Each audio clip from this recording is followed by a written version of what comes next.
Jangan lupa subscribe, like, komen, dan share YouTube TVRI Bengkulu. Dan nyalakan loncengnya ya. Terima kasih pemirsa, Anda masih bersama kami di Dokter Kito Besamo Kita Sehat. Kita lanjutkan perbincangan kita masih terkait dengan pencegahan disentri. Nah, untuk tahu pencegahannya tentunya kita harus tahu nih, apa sih penanganan pertama yang bisa kita lakukan di rumah. Langsung aja dari Dokter Bella, apa sih dok sebenarnya pencegahan yang bisa kita lakukan sebagai orang awam di rumah? Iya, jadi jangan sampai kita ke tahap disentri gitu ya. Yang pertama itu harus cuci tangan dulu, cuci tangan ya, ada 6 momen cuci tangan. Terus juga perilaku hidup bersihnya itu, terus juga yang kedua airnya bersih ya. Nanti kita akan bahas juga kriteria air bersih itu yang kayak gimana ya. Terus juga tadi jarak jamban itu juga harus sesuai ya, jambannya sudah sesuai belum, karena memang ada kriteria jamban yang sehat begitu. Nah, kalau misalnya sudah terpenuhi kalau di rumah, kalau misalnya juga masih di tahap disentri, di tahap diare ya. Nah, itu tadi yang paling penting adalah mengganti cairan tubuh dulu gitu. Oke, yang penting kembali lagi ya Kak ya ke PHBS, perilaku hidup bersih dan sehat, dari yang paling dasar kayak airnya bersih, mencuci tangan, itu ternyata sangat penting tapi sering banget disepelekan. Betul. Nah, kalau dari Dokter Wenti nih, gimana sih dok sebenarnya gejala yang bisa kita kenali nih sebagai seorang awam, apa aja gejala yang mungkin dialami oleh anak-anak ataupun orang dewasa bahwa ini nih sebenarnya adalah disentri dan kita harus segera membawa ke tenaga kesehatan. Boleh dokter, silakan kita Biar lebih jelas kita lihat di slide ya. Gejalanya apa sih dok? Dari tadi kita bahas gimana alur penularan ya. Sekarang masuk ke gejala. Yang pertama sakit perut ya. Perutnya akan terasa sangat sakit. Kenapa? Karena sudah terjadi proses infeksi di bagian usus tadi ya. Kemudian muntah, demam, BAB encer berulang atau diare.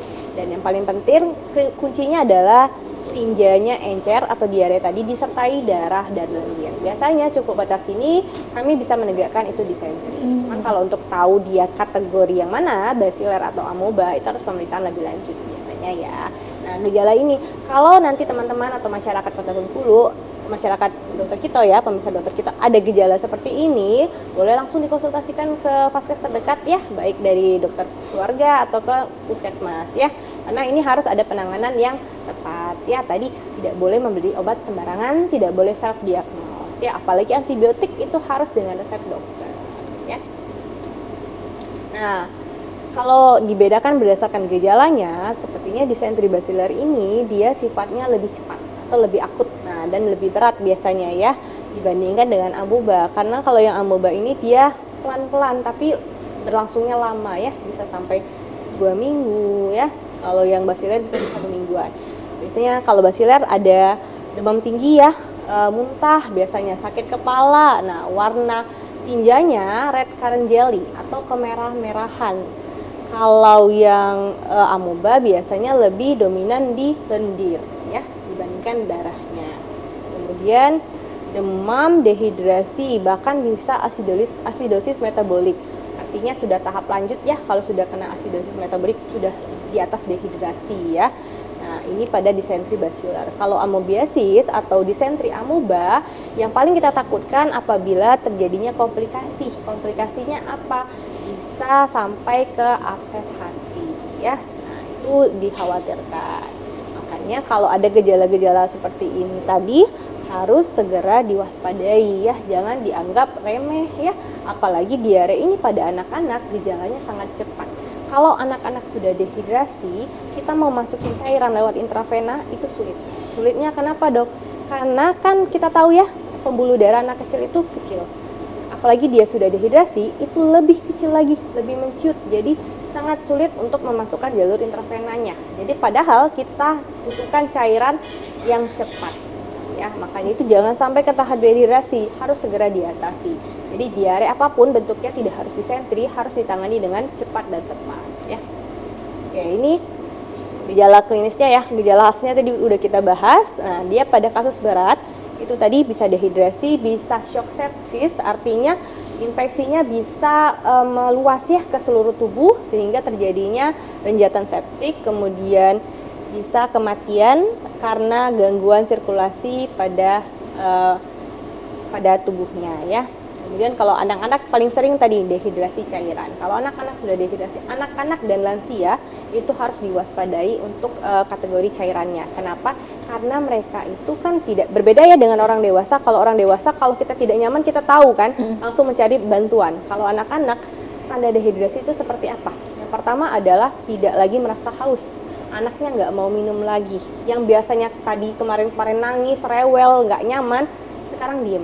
Ngantuk bawaannya ya, udah lemas, ngantuk, nggak ada nangisnya lagi. Kemudian kalau yang masih bayi, ubun-ubunnya mungkin cekung ya. Kalau kita lihat ke bagian turgor kulitnya, itu biasanya dia kembalinya lambat, CRT-nya atau kita tekan di sini itu juga akan lambat. Kemudian tidak ada lagi air mata. Nah, itu harus segera dibawa ke unit gawat darurat kalau udah kondisi seperti itu. Karena dia butuh rehidrasi cairan yang cepat dan tepat ya. Jadi jangan ditunggu-tunggu lama di rumah. Tapi kalau masih bisa minum, masih mau minum, itu tetap boleh diberikan cairan lewat oral ya. Dan jangan lupa penggunaan oral zinc dan probiotik yang tepat ya. Oke, mungkin selanjutnya sama Dokter Bella. Oke, mungkin sih pengen nanya nih dok, tadi dokter menyebutkan terkait zinc dan juga oralit. Nah mungkin ada orang tua yang bingung nih, biasanya perasepan zinc itu harus diberikan selama 10 hari dok. Kenapa sih sebenarnya walaupun mereka udah sembuh, zinc ini tetap harus diberikan dan harus diminum oleh anak tersebut selama 10 hari dokter? Iya. Kenapa zinc itu sampai 10 hari? Kenapa nggak 3 hari aja dok? Anak saya udah nggak lagi mencret katanya ya. Ternyata dalam komponen zinc itu ada yang namanya antibodi. Nah, bisa memperbaiki fili-fili ususnya sehingga untuk terjadinya diare berulang itu lebih minimal atau lebih jarang nanti diarenya. Makanya harus sampai 10 hari. Kalau kurang dari itu, dia belum sampai ke tahap sana. Jadi diarenya akan terus berulang ya, makanya harus tuntas sampai 10 hari. Dan minum zinc itu kalau di puskesmas murah ya, gratis, tidak dipungut biaya apapun. Obatnya hanya dimakan 1 kali sehari dan harus tuntas selama 10 hari. Oke, berarti memang karena dia akan memperbaiki fili-fili usus tadi ya dok ya, dan biar obatnya bekerja secara maksimal juga tentunya harus dikonsumsi berdasarkan dengan saran dokter yaitu 10 hari. Berarti mirip-mirip dengan antibiotik ya dok ya, harus kayak beberapa hari gitu biar bakterinya mati, tapi ini biar usus-ususnya bekerja secara maksimal lagi begitu ya dok ya. Kalau antibiotik ada resistensi ya, kalau zinc tidak ada resistensi, cuman tadi tidak akan mencapai tahap yang maksimal tadi karena kerjanya belum sempurna. Kalau antibiotik tidak dimakan sesuai anjurannya bisa terjadi resistensi. Kalau resistensi mungkin udah dibahas minggu lalu ya. Kalau terjadi resistensi, obatnya tidak akan efektif lagi. Otomatis apa? Kita harus mencari golongan lain, golongan yang bahkan lebih tinggi. Kalau sudah lebih tinggi, apa yang terjadi? Dampak pada tubuh pun jauh lebih berat. Oh, berarti kalau memang sudah dia resistensi menggunakan antibiotik yang lebih ringan, berarti nanti harus menggunakan antibiotik yang lebih tinggi yang mungkin efek sampingnya jauh lebih berat seperti itu ya dok ya. Nah berarti pemirsa kita nggak boleh sembarangan untuk memilih antibiotik. Biasanya banyak banget ya dok yang membeli sendiri. Apalagi sekarang tuh kayaknya masyarakat udah sering banget dan udah sering dengar terkait dengan amoxicillin. Biasanya mereka membeli sendiri di apotek, ternyata nggak boleh pemirsa karena itu sebenarnya merugikan tubuh kita sendiri ya dok ya. Nah kalau dari dokter Bella nih, tentunya tadi disebutkan juga dari dokter Wenti bahwa salah satu pencegahannya adalah memilih air yang bersih dan juga memotong kuku. Nah tentunya masyarakat di rumah ingin tahu nih dok, sebenarnya gimana sih memilih air yang bersih? Apakah air bersih itu dia definisinya harus direbus terlebih dahulu secara matang sampai dia mendidih, atau ada kriteria air bersih lain dokter? Jadi untuk air bersih sendiri nanti kita akan bahas juga ya. Ada yang penting dia itu tidak berbau dan tidak berwarna ya. Biasanya kalau misalnya dia berbau itu sangat menyengat ya bau airnya gitu. Nah apakah dia harus dimasak? Nggak perlu ya. Jadi sumber airnya itu yang harus kita tahu. Apakah ini sumber airnya dari mata air atau memang dari yang sudah diolah dari PDAM gitu ya. Itu kan sudah melewati tahap-tahapan. Nah itu juga termasuk air bersih. Tapi kalau misalnya memang yang mau kita masukkan ke dalam tubuh atau yang mau kita makan, jelas itu harus matang terlebih dahulu. Harus matang, dan nanti akan disebutkan juga ya dok ya terkait dengan kriteria apa aja sih yang boleh kita minum airnya. Baik pemirsa, akan kita lanjutkan setelah jeda iklan berikut ini. Tetap bersama kami di Dokter Kito Besamo Kita Sehat.